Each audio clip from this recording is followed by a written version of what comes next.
On the day of Marcus's corporation's new AI sensing launch, the new intern mistakenly grabbed the wrong speech notes. My CEO husband deliberately defended her. She's just a young girl, go easy on her. Otherwise, if she starts crying, I'll have to comfort her again. I pressed my lips together, suppressing my anger, and ordered someone to quickly print a new copy and bring it over. The intern deliberately hid behind Marcus, refusing to come out, and the indulgence in his eyes pierced my heart deeply. I had led my team, working overtime for 3 consecutive months, all to make Marcus's corporation a leader in the industry on this very day. But now, I looked down and let out a bitter laugh. Marcus, let's get a divorce. Marcus, holding the speech notes, paused, his brows furrowed. The next second, a huge bouquet of flowers blocked his view. Mr. Marcus, congratulations. Let's go quickly, the other colleagues are waiting for the celebration party. Khloe, having changed into a low-cut dress at some point, paired with black stiletto heels and her youthful face, created a surprisingly stunning contrast. Marcus couldn't help but stare, then awkwardly cleared his throat when he came to his senses. He instinctively looked at me, and when he saw the divorce papers in my hand, his face immediately darkened. Grace, don't force me to argue with you at such a joyful moment. There's a time and place for your antics, isn't there? Everyone downstairs is waiting for the celebration party. Aren't you going to take your team over there? I stood in front of them, not budging an inch. Khloe met my scrutinizing gaze, a hint of triumph playing on her lips. Marcus, thinking I was about to confront Khloe again, looked somewhat troubled. All right, are you going to keep this up endlessly? She's just an intern, and you're the CEO's wife. Why hold on to such a small mistake? The celebration party is about to start. Are you taking the team over or not? I shook my head with a bitter smile. Lou and said softly, no, we'll celebrate separately. I turned to leave, but Marcus grabbed my arm. You're going to hold a grudge against me over this trivial matter and really not come? Yes. He snorted coldly and flung my hand away. You're the one who said you wouldn't go. Khloe, you be my companion tonight. Suddenly, a loud clap of thunder boomed outside the window, and I instinctively hugged my arms tightly. I've been sensitive to thunder since childhood and am terrified of it. Marcus knew this. Yet, at that moment, he didn't spare me a glance, instead extending an arm. Khloe immediately understood, transforming into his companion and linking her arm through his. She pretended to glance at me casually, then hesitantly said, Mr. Marcus, Grace is right here. Will she scold me even more fiercely than before? Marcus patted her hand, signaling her to relax. With me here, no one dares to scold you. Tonight, you'll be the most beautiful companion here. The thunder continued, and I closed my eyes, unable to stop trembling. When my team members found me, my face was ashen, and I was leaning against the wall, feeling completely drained. By the time I was sent home, it was completely dark outside. I felt as if I'd been struck by a severe illness, collapsing weakly onto my bed after returning. My subordinate called Marcus before leaving. By the time I wanted to stop her, it was too late. Khloe answered the phone, saying she would relay the message to Marcus. I knew, deep down, that even if he got the message, he wouldn't rush back. Last month, I had an appendicitis attack at night. It was also raining heavily that day, and I couldn't get a taxi, so I had to call him. But the moment he answered, he unleashed a furious tirade on me. Grace, I told you not to bother me with anything, no matter how urgent, when I'm working late. It's bad enough you can't help me, but you deliberately cause trouble. How did I end up marrying such an inconsiderate wife? Gritting my teeth against the intense stomach pain, I cautiously told him I might be having an appendicitis attack. He responded with an even more impatient shout, if you're sick, go to the hospital. I'm not a doctor, what good is calling me? He hung up, and when I tried to call back, his phone was off. Chapter 2. The next day, he only found out I had surgery and was hospitalized when he came home. He rushed to my hospital room, carrying a takeout container. Wife, you truly are the most pain-tolerant woman I've ever met. The doctor said your appendix had ruptured, and you still managed to make it to the hospital by yourself. Unlike a young girl like Khloe, who faints from period pain. She's also staying at this hospital, so I'll drop by to see her. With that, he left with the takeout container. Only then did I realize it was the herbal tea he had specifically brewed for Khloe. Marcus only knew that herbal tea was effective for menstrual cramps, but he didn't notice my parched lips on the hospital bed, nor that I hadn't had a single sip of water since leaving the operating room. Later, Khloe even deliberately brought a bowl of herbal tea to see me, smiling triumphantly. Grace, Mr. Marcus is truly such a thoughtful and considerate man. You should taste the sweet tea he brewed, it's delicious. I coldly scoffed and sent her away. That night, Marcus and I had a huge fight. He accused me of being petty and narrow-minded, for bickering with a sick young girl. Khloe had instigated trouble between Marcus and me more than once. We had countless arguments because of it, yet every time, he would defend her and accuse me of being nitpicking and petty. This time was no different. Marcus returned home and found me still in bed, only then realizing I was sick. His gaze darkened, and he said sternly, "Why didn't you tell me you were sick? Are you still angry with me about the launch event?" I sighed, speechless. It seemed Khloe hadn't relayed the news of my illness to him. "I want to tell you, but I needed to be able to reach you. Your intern assistant deliberately kept it from you, so what could I do?" After my brief explanation, Marcus fell silent.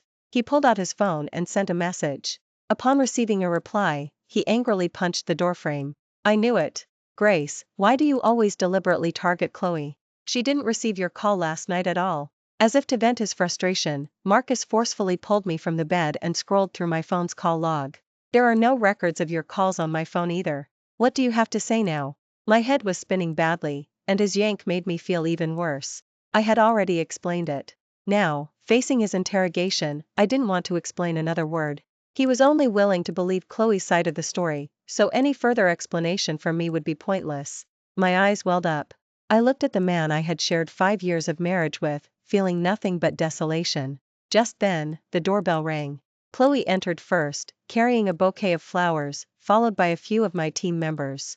My subordinates looked uneasy. They gathered around me, quietly explaining that Khloe had insisted on coming with them. I shook my head, signaling them not to worry about it. Khloe forced the flowers into my arms, but my subordinate quickly snatched them away and tossed them aside.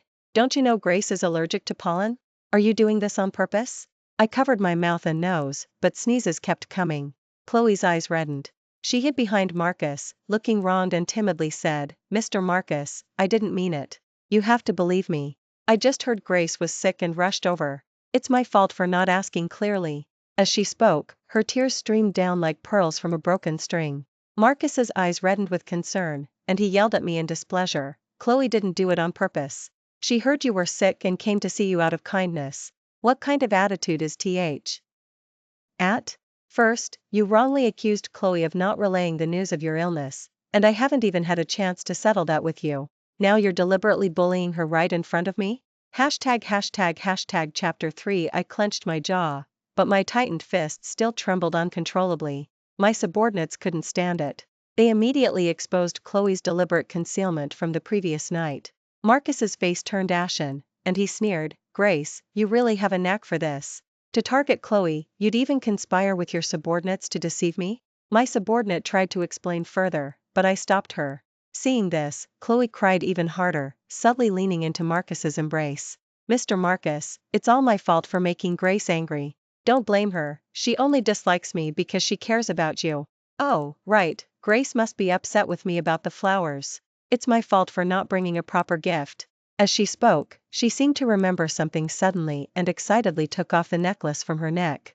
"I'll give this top-tier diamond necklace from the auction to Grace as a gift.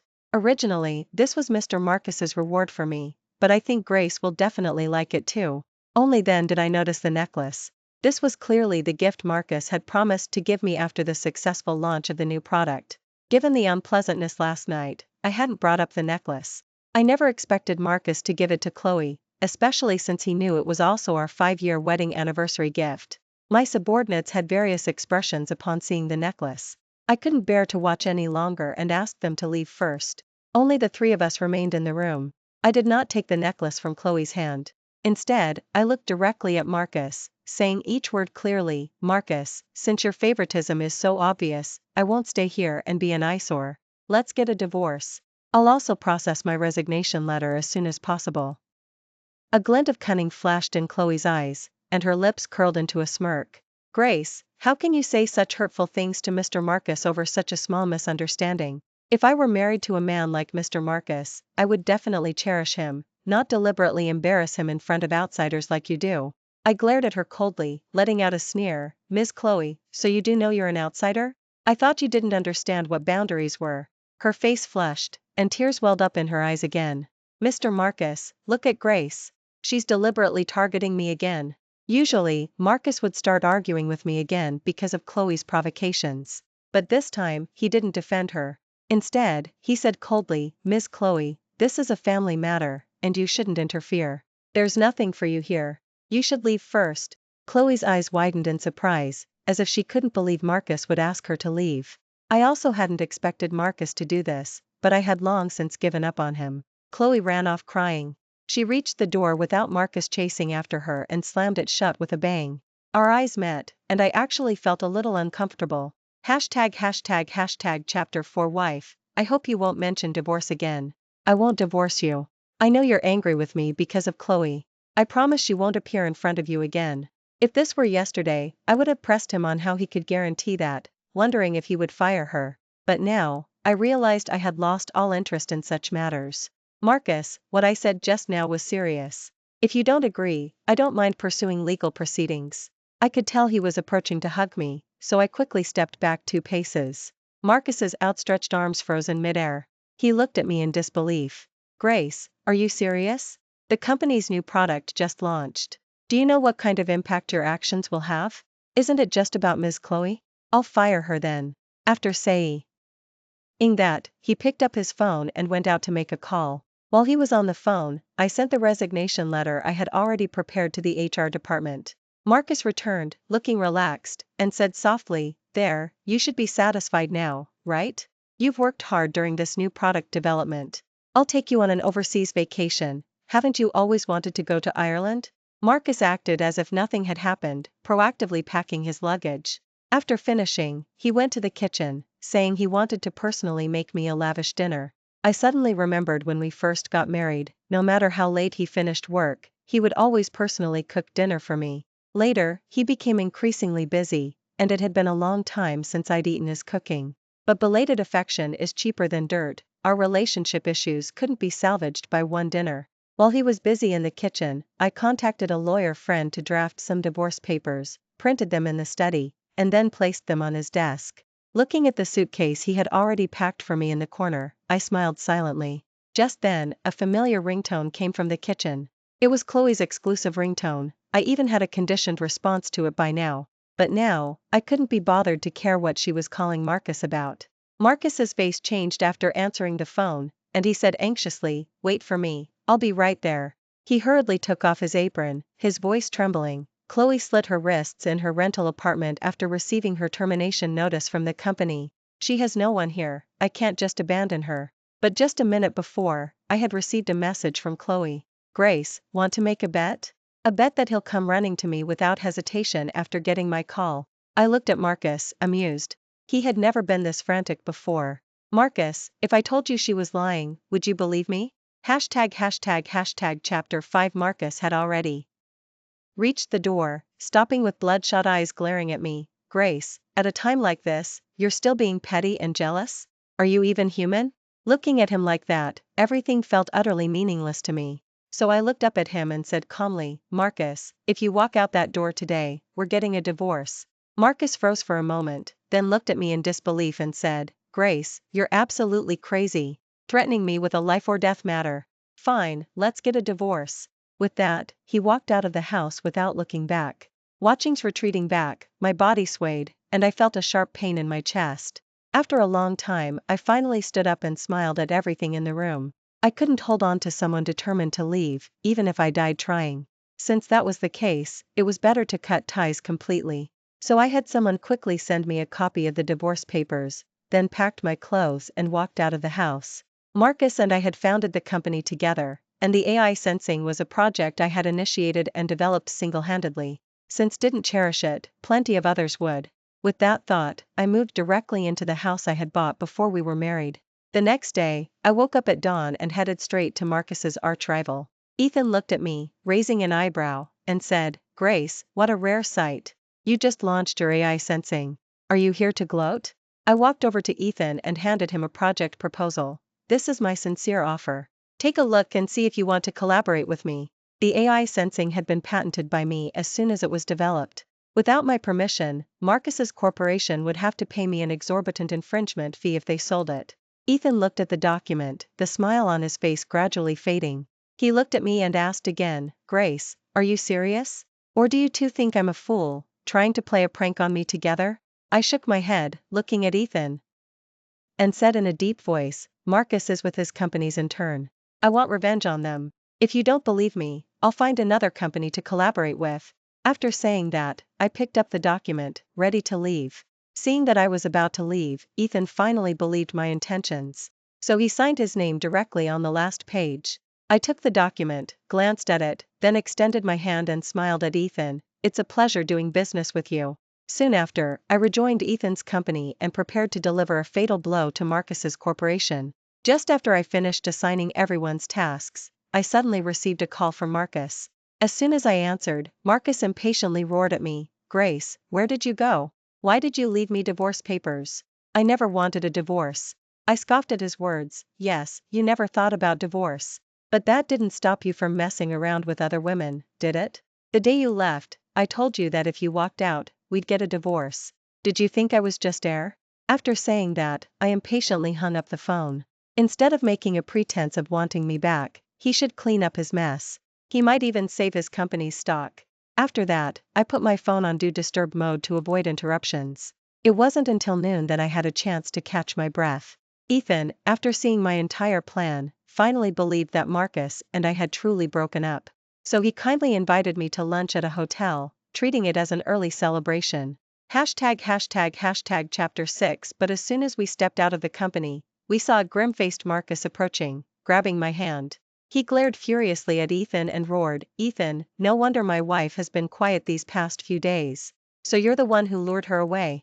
Ethan gave him an amused glance, then waved to me, you handle your domestic affairs. See you at the company this afternoon. Marcus's face changed upon hearing his words. He urgently shook my arm and asked, Wife, what is he talking about? I glanced at him, impatiently pulled my hand free, and said coldly, Are you done or not? If you're not blind, then sign those divorce papers. Do you think I'm joking with you? When I said divorce, I meant it. It will happen. After saying that, I prepared to go home and rest for a bit. But immediately hugged me from behind, holding on tightly. His voice was choked with emotion. Wife, I was wrong. I shouldn't have gone to see Khloe. I only saw her as a sister. You're the only one in my heart, wife. His words stirred no ripples in my heart. I coldly peeled his hands away, one finger at a time, until I turned to face him, our eyes meeting.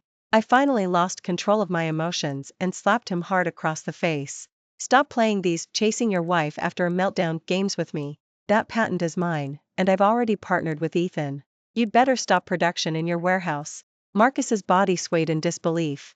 He looked up, grabbed my shoulders, and shouted, Grace, I've already said I was wrong. Why won't you forgive me? You know Ethan and I have been at odds since childhood, and you went to my arch-rival? Looking at the red handprint on his right cheek, I decided to give him another slap on his left cheek. After 2 successive slaps, Marcus finally recognized the reality. I would no longer stay for him. With a hint of desperation in his eyes, he clutched my sleeve and pleaded bitterly, Grace, are you angry about Khloe? I'll fire her immediately when I get back, alright? From now on, you'll be in charge of the company. I looked down at him. In truth, I had once wanted to take control of the company. But at the time, Marcus always dragged his feet, only letting me oversee design and production. Now that I no longer wanted his company, he was eagerly offering me control. Unfortunately, belated affection is cheaper than dirt, and I was no longer interested. I took a deep breath and warned him once more, talk to me aft. Or you've signed the divorce papers. Before that, I won't utter another word to you. With that, I pushed him away and got into my car, driving off. Marcus hurried a few steps, continuously tapping on my rear driver's side window. Grace, don't go. I still have things to tell you. Stay and let me explain. I didn't look back at him, pressing the accelerator and disappearing down the street. Marcus didn't realize that his commotion had long attracted the attention of everyone around. They posted videos of Marcus chasing after me online, instantly causing a huge sensation. Everyone speculated whether our marriage was on the rocks, and some even dug up information on Khloe. Chapter 7. I went back to my bedroom, lay on the bed, and smiled at the news on my phone. The fact that this reporter could uncover Khloe's background and inside story so quickly meant someone must have bribed them. It seemed some people were already impatient to become Mrs. Marcus, so I might as well make room for her. So that afternoon, Ethan and I jointly held a press conference. At the conference, the first thing I announced was that my relationship with Marcus had reached its end. The second was to announce my partnership with Ethan to launch the AI sensing, formally declaring war on Marcus's corporation. This news instantly caused a stir in high society. No one had guessed that I would team up with Marcus's arch-rival, nor that we, who had always seemed to have such a good relationship, would get a divorce. After the press conference, I went directly to the company and instructed my personal attorney to urge Marcus to quickly sign the divorce papers. However, Marcus acted as if he hadn't heard, constantly shouting outside Ethan's company, demanding to see me. Ethan sat in the CEO's office, watching me as if enjoying a show, and asked, "Grace, I truly underestimated you. All those years of feelings, and you can just let them go? Are you really not going to go down and see him?" I glanced at T. He crowded downstairs and dismissively replied, "See him for what? This was his choice. Since he made it, he should bear whatever consequences come from it." After speaking, I pulled out my phone and checked Marcus's corporation's stock price.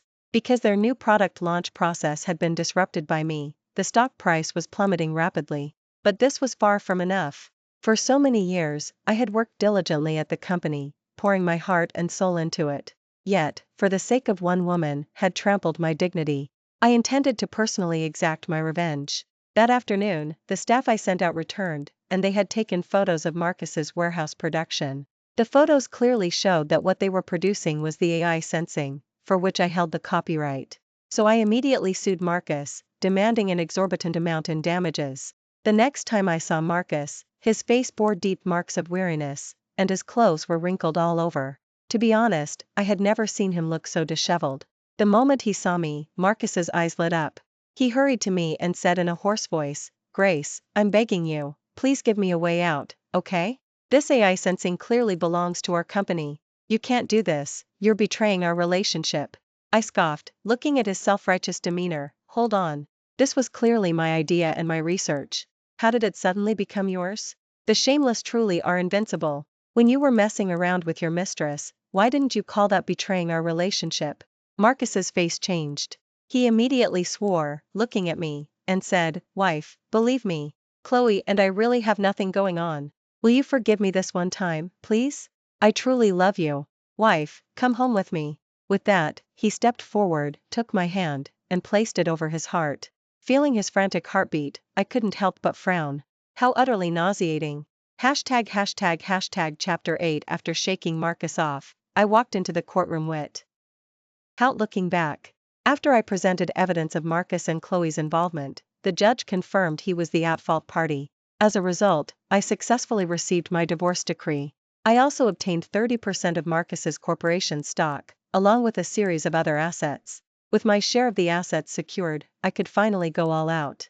My first move was to have Ethan accelerate production to quickly seize market share. This action caused Marcus's corporation stock price to plummet rapidly. He had already invested a considerable sum into the factory, and now not only could he not produce, but he was also accumulating raw materials.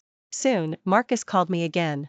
When the phone rang, Ethan and I were discussing our next steps. He saw my phone and smiled. "Looks like he's calling for a truce." I smiled indifferently, took the phone, and asked impatiently, "What do you want? Speak quickly." Marcus's slightly hoarse voice echoed in my ear, "Grace, please give me a lifeline." I smiled with interest. "Giving you a chance isn't out of the question, but you need to show me your sincerity. You know what I despise the most. I am a strong-willed person, otherwise, I wouldn't have decisively filed for divorce the moment I learned he was with Khloe. I can't tolerate even a speck of dust in my eye." Marcus wasn't a fool, so he knew what to do. Soon, the people I sent to tail Marcus reported back to me. After hanging up with me, Marcus fired Khloe. No matter how much Khloe begged, he remained unmoved. Upon learning this, I immediately drove to find Khloe. Khloe was currently wandering the streets, with nowhere to go. She had originally thought that after Marcus and I divorced, she would successfully take my place. However, all her plans had been disrupted by me. The moment she saw me, Khloe was seething with hatred. "Grace, what are you doing here, you bitch? Are you here to revel in my misfortune?" I looked at her and smiled. "Khloe, are you interested in collaborate ing with me?" Soon, Khloe, enticed by my money, got into my car. My plan was actually quite simple, a scheme to sow discord. Now that Khloe's dream of being a rich wife was shattered, she had transferred all her hatred to Marcus. Thus, she agreed to my plan without a second thought. Not long after, Khloe walked straight into Marcus's house with a fake bid document. This was a document I had forged for her, specifically to mislead Marcus. Marcus soon succumbed to the allure of beauty and the temptation of the document. Looking at the figures on my bid document, he changed his own bid to be 100 less than mine. This way, he could complete the bidding against me at the lowest price and snatch the big order from my hands. Marcus wasn't entirely without suspicion, but Khloe was simply too good at charming people. So that night, he succumbed wildly to her. The next day, Marcus left with the revised bid document and successfully obtained Marcus's sperm. At the bidding site, Marcus looked at me and sneered, "Grace, you're finished today." I looked at him, raising an indifferent eyebrow, and said, "Oh really? Bring it on, I'm not afraid of you." Chapter 9. Soon, the bidding results were announced, and everyone stood up to congratulate me. Marcus had initially thought he succeeded, but he was dumbfounded when he saw the results. He pointed at me in disbelief and roared, "Grace, you actually teamed up with Khloe to trick me? You two shameless bitches, I'll kill you." I looked at him with a half smile and said, "Do you have any proof? Don't just spew nonsense." With that, I stood up and walked out. Marcus, wishing he could devour me whole, strode towards me with a cold face. Watching his hand about to reach my face, I kicked him in the groin. Marcus gasped in pain, breaking out in a cold sweat, and continuously cursed at me. Ethan looked at Marcus and nodded sympathetically. "See, why did you have to provoke her? Go home and start preparing for bankruptcy." Marcus, now feeling intense pain from his lower body, looked at me with a pale face. "Grace, you just wait. I won't let you get away with this." No sooner had he spoken than several police officers approached, calling out to us, "Who is Marcus?" Ethan and I tacitly stepped back, and the police immediately walked towards him. Marcus looked at the police with confusion and asked, "I am Marcus, what's wrong?" After confirming his identity, the police immediately showed their ID badge. "Marcus, you are suspected of rape. Please come with us." With that, they clamped handcuffs on Marcus's wrists. People around us all looked at Marcus, their eyes filled with deep mockery and gossip. Marcus instantly became enraged. He glared at the police and roared, "I haven't done such a thing. Do you have any evidence? Release me immediately, or I'll sue you for defamation." Seeing his uncooperative behavior, the police immediately took out a photo of Khloe and asked him, "You know this person, right? The semen retrieved from her body has been DNA matched to yours." The moment Marcus heard Khloe's name, he immediately looked at me. His face became extremely furious, as if he wanted to skin me alive on the spot. "Bitch. Grace, you bitch, you actually teamed up with Khloe to frame me." I scoffed at him, "You couldn't control your own desires, why blame me? If you can't figure it out, think about it in prison." With that, I led the way out of the bidding conference room. Soon, I saw Marcus in the news. Khloe presented evidence of her resistance. What was originally marital intimacy between the two of them, it now became crucial evidence for Khloe to accuse Marcus of assaulting her. Under the judge's ruling, it was confirmed that Marcus had taken coercive measures against Khloe, violating her will. Consequently, he was sentenced to 10 years in prison. Marcus was imprisoned, and his company became headless. Leveraging my stock ownership, I forcefully entered the company and took control. With help, I quickly brought Marcus's corporation under my control. And I also started getting the company back on track, earning a huge profit. Chapter 10. Not long after, Khloe came directly to the company to find me. She looked at me haughtily, extending her hand. "I've done what I promised you. When will you fulfill your promise?" I smiled at her, then wrote out a $1 million check and handed it to her. Khloe, afraid I might change my mind, snatched the check and fled as if on wings. Ethan stood up from the sofa, looked at me playfully, and asked, "Do you really want to let her off the hook? She did make a fool of you." I glared at him, annoyed. "Do you think that's possible? Do I look like someone who's easily swayed? How could I possibly let Khloe off so easily? Her real blessings are yet to come. After all, she wasn't innocent in my marriage with Marcus. Even if Khloe left, she couldn't escape my grasp." I made a direct call. "Khloe has $1 million. Whoever can trick it all out of her, I'll give them an extra 500,000. After I hung up, Ethan looked at me, asking in confusion, "Who did you call?" I said with a half smile, "Khloe has always dreamt of seeking a wealthy partner her entire life, even if she has $1 million herself. So I found a madam and had her send all her male escorts to pursue Khloe. Those men were truly skilled players in the field. Khloe's little tricks wouldn't be enough." Ethan flinched after hearing my words. Good thing I didn't cross you back then. That's terrifying. I glanced at him and smiled. Still, I have you to thank for helping me out. I won't revoke that patent. Let's cooperate for a win-win. Ethan's eyes lit up, and he nodded at me. All right, we'll split it 50-50. Ethan left shortly after, and I immersed myself in intense work. Another month passed, and I received an update on Khloe's situation from my subordinates. She quickly fell in love with a man, was swindled out of $1 million, and even contracted an STD. It seemed Khloe was indeed very greedy. She lost her money and sacrificed herself, only to end up with nothing to show for it. Soon, Khloe returned here in disgrace, still trying to blackmail me with past events for more money. But I didn't even give her the time of day. She had no proof of what happened back then, and now that Marcus was in prison, if I denied everything, no one could do anything to me. Another day, Ethan handed me a wedding invitation. He had married into a wealthy family. I asked him if he had feelings for the woman, and he chuckled, telling me that marrying anyone would be the same, it all ended up the same way. Then he asked me, Grace, you're incredibly capable. Are you really not planning to remarry? Many people in our circle were actually eager to pursue me, but I ignored them all. I smiled at Ethan. You just said it yourself, it all ends up the same way, so why should I exhaust myself marrying again? I intend to be the master of my own destiny, controlling my own fate for the rest of my life. Another month passed, and I received a call from the prison, informing me that Marcus's health was failing. I rushed to the hospital to see him one last time. Marcus was skin and bones from his months in prison. When he saw me, a tear traced a path from the corner of his eye. Grace, I regret it. Can you forgive me? I walked over, pretending to tuck him in, and spoke in a voice only the two of us could hear. Marcus, the day Khloe was with you, I secretly gave her a drug. That drug could be transmitted to you through intimacy, and its symptoms wouldn't show externally. Marcus never imagined he would hear such words. He pointed at me and roared, kill her. She's the one who killed me. But as soon as he finished speaking, he passed out with his eyes open. Marcus's life had ended, but mine was just beginning.